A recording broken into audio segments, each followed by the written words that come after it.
Okay, so hi everyone. I welcome you all on the behalf of Salesforce Admin Group Noida. Today, in today's session, we'll be covering some features about SOQL queries, and there will be another session by Vidhu sir that again will be on marketing cloud growth. Okay, so thank you everyone for joining today, and I hope from today's session will again gain something today as well. So I believe last time, who else joined my session last? We have a session on last. I do not remember the date exactly, but it was on Spring 26 release features. So who else were there? How many of you were there? You were there at the session. So if I ask, what are the things that you have implemented, sir, as of now? At the last of the session, I asked that implement few of them. Did you try any one of the feature that we talk about? Error console, you did. Okay. Anyone? Anything else? Fault path. So fault path is already there.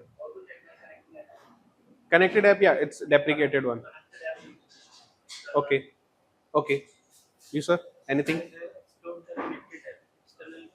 External client app you explored. Okay.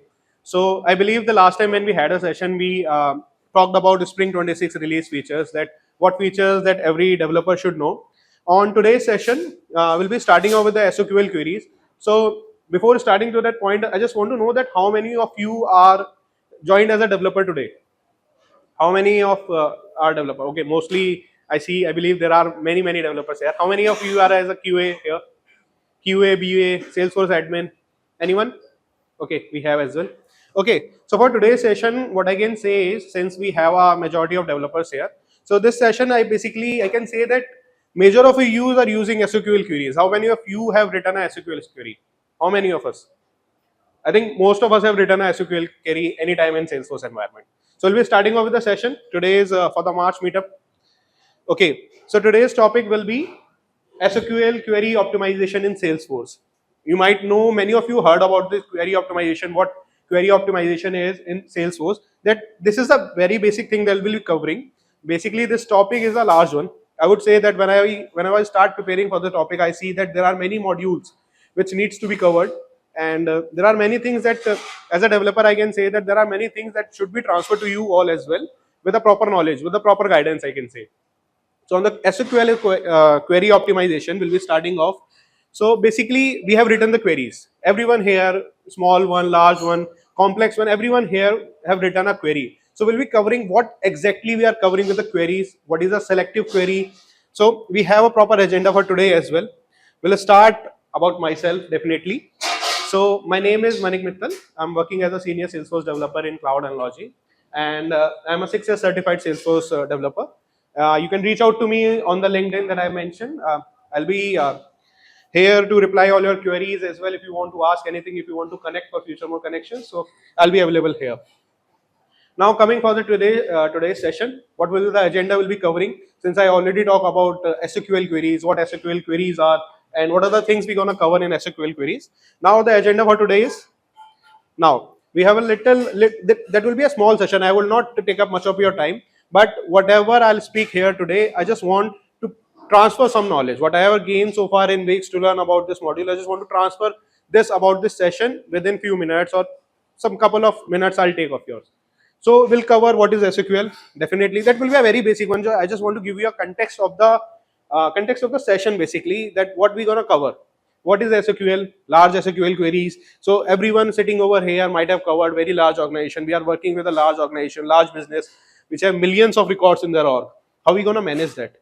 That's part we're gonna cover in that. Selective SOQL. How many of you heard about selective SOQL? Anyone? Selective SOQL? You have heard, definitely you heard. So how many of you heard selective SOQL? Any idea what selective SOQL? I also didn't know before this topic. When I got to know about this, what SOQL is. So we are just writing queries. What basically they are doing. What is the selective SOQL? I was not aware of that. We'll be covering that as well today. Now custom index considerations. There's a thing in a selective query. So whenever you work with the SOQL selective query, there are some custom index consideration as well. Example, basically we'll give you some examples, and then we have a QA sessions, question and answers. You can ask me in between if you have any doubt. If you want to ask, you can raise your hand, or I'll reach out to you. Okay, so starting off, we'll be starting with a very basic understanding SOQL. Okay. Now, who can tell me SOQL? Every developer you have written it. Who can tell me SOQL? The full form will work. What is SOQL? Yes, Salesforce query object language. So we have SQL as well. Now we have SOQL. What can be a difference? The SOQL is basically a database query that we generally use in Java and all those features. SOQL is a Salesforce object query language. We are doing for the objects in Salesforce present. Now, so this is a very basic topic. I'll say that we are starting, just give you a context of what is SOQL. I prepared this slide. You can go through with the slide that what exactly SOQL is. We have all know that what SOQL is, but the query we work on, we create a query based on some filters. We have a select keyword. What exactly these filters are doing, we are very much aware of that what exactly a filter is doing. We have this select name email from contact. So I've given a small context of everything, what a keyword is, what are the fields are we querying. I believe that everyone sitting here know this thing. So this is a very basic part that what SOQL is, because coming forward we are gonna more keep on talking more on this feature. The what SOQL, selective SOQL. Now, since there was a very small part that what SOQL, so I believe everyone sitting here know about SOQL. So we'll be moving forward with the large SOQL now. It will not be a very basic one. I'll not ask you to write a simple query to fetch me the contacts or accounts. We'll ask how to fetch. Everyone sitting here know that how to write a query. So there is a certain parameters whenever we write a query. So there are certain things that we need to keep in mind. So basically, what is a selective query? Anyone can guess the name. What is a selective query? What do we mean by this selective? How a query can become selective? Not a dynamic query. Dynamic query is a different thing. Selective. And yes, sir. That is perfectly correct. That querying the index field. Yes. So basically, selective query in other context, just to keep you a context on that. So basically, whatever we write after a where clause, let's suppose I am writing a query select ID from account. Whether this is a legit query, if I run this query in a big organization which have millions of records, will this is be a legit query? Definitely, we need some filters. What are the data are we selecting for? What are the data we are querying for? We just need the filters. What are the filters that we are querying for? We should know that this is the filter we require. So what makes a query selective? That after that where clause, whichever condition you are written, will go through the indexes afterwards. That what basically index is primary, foreign, all those. We have an index kind of a thing. So we'll cover that what basically a filter is, but we just need to know what exactly a selective SOQL is. So whatever you have written after where clause, it will make consider it as a selective query.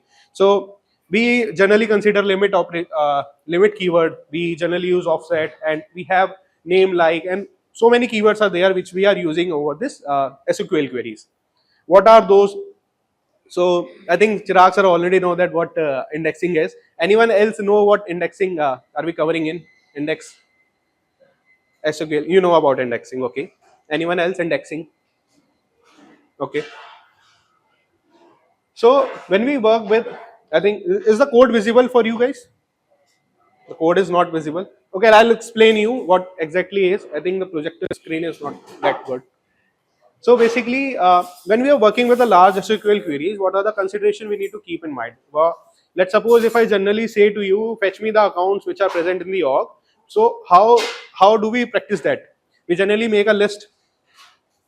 The small practice that if I ask you to write a code that get me the list of accounts that are present based on a certain criteria or based on the list set of IDs. So how will you query that? You just query it and store it under a list. Will this be considered as a best practice? What are the considerations? So what we're going to talk about here is, if the screen is not visible, I'll let you through the whole slide. So basically, when we query SQL, sometimes it returns so many S objects. Okay, so whenever we query, let's suppose there is a selective query as well. We have written some where clause after. So there is a list index. We are querying based on the list of IDs. We have a set there. So what it covers is, how many of you know about heap size error? When generally a heap size error? So we know when we cross a certain limit in Salesforce, which we can say as a governor limit as well, or we can say a threshold value.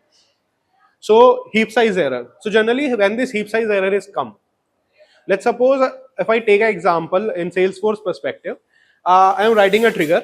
In that trigger, whenever account is inserting, I need to gather all the account Salesforce accounts and need to query something or need to update something on that based on a certain criteria which we are having. So what we generally do whenever we go to in the trigger context, we generally query. We generally list of account will create a list and store all the records in that list. We'll try to store that. Now let's suppose if your org is having more than records the list can handle, will your Salesforce give you a heap size error? Anyone encounter heap size error? Heap size error, anyone? You have encountered heap size error. So how to restrict that basically? So we have a method which Salesforce allow us, which Salesforce tell us what we can do exactly is, I think we all are doing this, but keeping it as a best practice. What else we can do is, so generally we use this. Basically, I'll tell you what is written over here. This is account and we are storing under a list. We are querying on accounts and we are storing it under a list. Now on this query parameter, what Salesforce is saying that you might encounter an exception, and the general exception will be heap size error. Now to remove that, what Salesforce suggests us to do, there is a query parameter that Salesforce asks us to do is that query inside a loop. When we say inside a loop, it's not like I have written a for loop from I equals to like this. No, it's not inside the loop. It within the loop. So what Salesforce suggests is, so when you query, it should not be inside a loop, but you can go it with the loop. So let's, for an example, what I have written here is that for loop brackets on account A and the query starts. What this, anyone do this practice? We do this practice. Why? So we generally follow this practice. We have seen this practice, but the question is why? Why we are using this as a practice? Since we are querying this inside a loop, we are not allocating this list a separate variable. So we are definitely storing some, saving some heap size. But what this practice will do? It will be storing some memory, okay. But what other thing this practice can do? This will be considered as a best practice. I'll tell you. This is considered as a best practice. Writing a query with the for loop. This will not cause the runtime exception, or we can say this will not cause the heap size error. This is a simple formula which Salesforce allow us. Salesforce also tell us that you can query this inside a for loop. When we say inside a for loop, it slightly means with the for loop. So you can query this like this. You will not encounter heap size error. If anyone sitting here encountering heap size error, you can try this method. If somehow, because what I can say is, working with a large organization, when you are working, so many times we encounter SOQL 101. Okay, that's a different error, but at the same time we encounter this heap size error at the time of call out, or let's say any other things. So this is the something practice we can say about that. We can query it like this, and this will save your heap size, a little heap size, because you are not storing it under a list. It will save your memory and it will allow us to perform your action. Moving forward.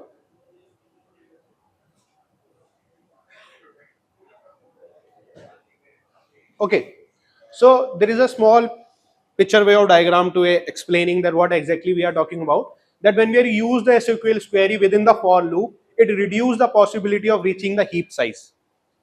Okay. For the best performance, SOQL queries must be selective, particularly inside triggers. So basically, this practice is generally what we follow is inside triggers. Whenever we do some insertion updation, so we have to query. Let's suppose if it's a dependent object we are doing, so let's suppose there is a lookup that we need to follow from contact to account. We need to go that singularly, that if a contact is getting updated, we need to update the account. We have a condition on that. So on that perspective, what we can do, we can use this type of heap size to reduce the size of your list. Okay, what SOQL query optimization tips? Basically, what it says in 5 parameters, use a selective query. So I already told you, I'll give you a session on more depth on this, what selective query is. We'll be covering a small example for today's session, but I'll tell you what, when this diagram says use selective queries, it generally refers to whatever you are writing after that where clause, it should be selective. The filters which you are using, it should be containing a limit, it should be containing a filter or and, whether a simple filter, whether a composite filter. When we talk about composite or simple, it will be like and or operators, which we generally do. Okay. Yes, and avoid hard code IDs. We generally do not use hard coded IDs as of now. So we use a string variable or something like that. Use subqueries. So basically, when we are querying from going parent to child or child to parent, we can use subqueries. I think subqueries, we are aware of subqueries as well. Okay. Okay, leverage, limit, and offset. I think everyone know about limit operator. We know about limit operator. What is the offset one? It will skip the whichever number will give. It will skip that much of record and give you present after that. Okay. Now the last part is query plan rules. Okay, utilize query plan tool. How many of you know about query plan tool, which is present in Salesforce? We know about it. How many of us know about this query plan tool? So basically, in Salesforce only, when you go to the debug mode, there is a setting name as preferences. In that, you will find this query plan tool. There will be a name of this. You can make it true, and in the query editor, when you will go, it will tell you how to make a query selective. It will guide you on that part. Salesforce generally do this, but as of a practice, I can say that most of us, you are using Salesforce Inspector only to carry out all our things. Now we'll come to a topic that what selective SOQL is. The main topic for the today's session. What selective query is. How to make a query selective. When we generally talk about the selective part, what generally selective is. It's about the filters, but how you put a filter. What filters you gonna put. So basically, when you put a name filter, when you put a sorry, it's depend on the requirement. So yeah, we're gonna talk about those filters also. So there is a term in Salesforce with the name of indexing. So when you do set some filters, they generally refers to as an indexing part. What threshold value you are referring to. So when we talk about threshold, it is slightly we can convey it like that when we talk about threshold. So whatever records present in your org and how much data your query is returning, that kind of a threshold. We can also refer to as a governor limits. So how your query will become selective. Now making a query selective. So talking about what a non-selective query as well as a first point. What it says is a query may cause different programmatic elements, okay, to fail. When your query is non-selective, definitely without where clause or something like that, if you're not putting limit or you're not filtering your records, what are the criteria, what are the requirements you have, your query might fail. It will give you an error. Because in Salesforce Inspector as well, I encounter this personally. So whenever I try to query a large amount of IDs, let's suppose I have numbers, I have names. When I query like select ID from account, from name in, with the name operator itself, it got failed. Because I was querying too many names, it will give me an error message. So at that time also, inspector also tells us that this is not a selective query because the number of records present in your org and the number of records you are asking is still too much. And it is not covering under threshold memory. So when we talk about, this is all about the performance basically. So whenever we talk about queries, we all are generally doing our queries with no runtime error. We are working with the queries effectively with no error as of now, I can say, because query doesn't do any, what we can say, it do not provide any exception until unless it's a heap size one or DML one. So queries do not provide any exception. But what we are trying to convey here is what selective part. So how to write a best query. We all are writing a query and we believe that query is working. But let's suppose if you are working or you are setting up a new environment, then this topic can come to your mind and you can say that I know about this one. So you can query about that as well. Now, when we talk about performance, it will depend upon the performance of selective query. Whatever query we are making, how selective it is, what are the numbers. So in simple words, I can say what selective query is: the number of records which the query is returning, it should be under a threshold value. We know that how many records we can query from a Apex. How many records? 50,000 records. No, that's a governor limit that we have. Okay. So if a SOQL query contains at least one selective filter, the query is set to be selective. Only one filter can be lead to a selective query, but it depends on the number of records, how many records your org is having. Now, if the SOQL query doesn't contain a selective filter, the query is set to be unselected and will require full screen scan. So basically, it's the same thing that if your query is not having after where clause, it might not be considered as a selective query. Okay. Now, if I move forward, there is a little more knowledge on this selective query only. That what I have written so far is query is selective when the query filter is on indexed field. and the query filter reduces the resulting number of rows below a system defined threshold. So what we understood by the line is, when your query is selective, the query filter reduce the resulting number of rows. So as we talk about, this selective filter only reduce the number of rows. So if we are selecting with the account without any filter, the number of rows will be different, and we are querying with the filters, the number of rows will be different. The performance, definitely the performance will work. So whenever we include two or more filters in the where clause and it meets the mentioned condition. So as a best practice also is query is considered selective when the query filter on index field match. So this is this line basically what I refer to is how your query considered to be a selective. Now there are certain parameters how my query is considered to be a selective. How would I know that my query is selective? And I would say this will not come under your project criteria. That if you are working with a big project which have millions of record, that will not comes under your criteria. It's a general information that I believe every developer should know. Let's suppose if anyone asks you what a selective query is. Yes, we know that considering where clause, after where clause, whatever we have written, it will be considered as a selective query. But what about they ask us that what are the consideration we consider for the selective query? So basically this line gives us a very clear picture that a query is considered selective when the query filter is on index field matches less than 10% of the total rows. So it considers as selective when you query something, it should not capture your 10% of the total rows. It means, let's suppose your org has 100 records, and when you are querying, it is coming up as 50 records. If you are querying 50 record, it will not consider as a selective query. It's for an example. We'll be talking about in millions, because the records, when we talk about selective query, we generally talk about in millions numbers. So when we talk about this practice, if the query is on index field, I'll tell you about what are index field as well.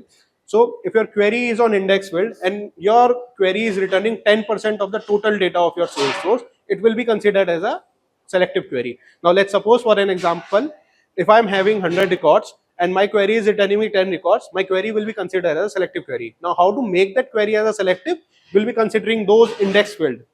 So now as a selective query means a use index field in the where clause, make sure it returns only a small slice of table. Otherwise Salesforce may have to scan almost everything which is slow and below limits. This is quite justificable, which we have covered so far. So are we good till here? Any questions till now? Okay, I put these images just for the clear reference, but I believe, guys, are you able to see this picture? You are able to see it? Little clarity, not clear. The projector is not that good today. So I'll go through with every slice of this slide. So basically what it says in selective SOQL criteria. What criteria are we talking about? So when I come to a consideration part, when I come to the index part, you'll get the picture that what we are talking about was a selective query, because in the starting to the end we are going selective query, but I haven't covered that part, what exactly we are talking about the custom indexes. Now receive SOQL query, okay, analyze the query, choose your execution plan and execute the query. This is the thing. But did you use the index usage? How many indexes you use? That we talk about, that if your org is having large number of rows, how many rows your query is capturing, that is justificable. Okay, cardinality is something that how many records are present. So this is a small diagram. This is for the selective query for the previous slide. Okay, now the topic is custom index consideration. Now I believe when we talk about selective query, there are some index. Now what exactly a index is? How we are referring to in a query parameters. How many of you gone through with the index part? What exactly, when we say index, what it exactly covers? What we can say as an index? Set. We can say it is a range or index. Index, like how many of you work on an array? We have indexing there, zeros, positioning, list of IDs.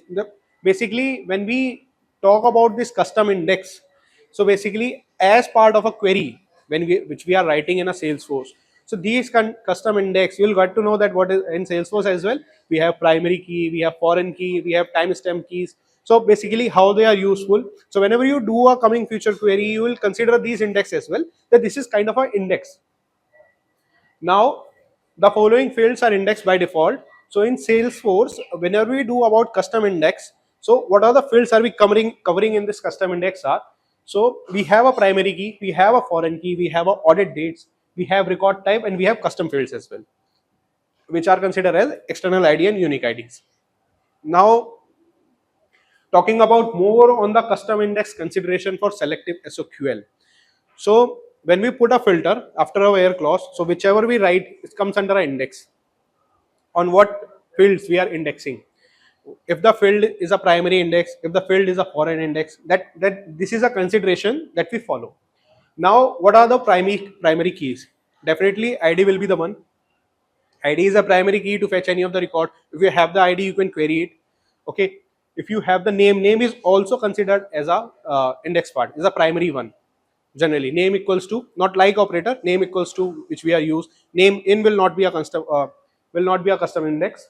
Now owner ID field as well, because these are also considered to be as a owner ID and owner name, we can say, because name is already there. Whichever we append after the dot, just for a custom query, or let's say from parent to child, so that we can also consider as a ID, name, and owner fields.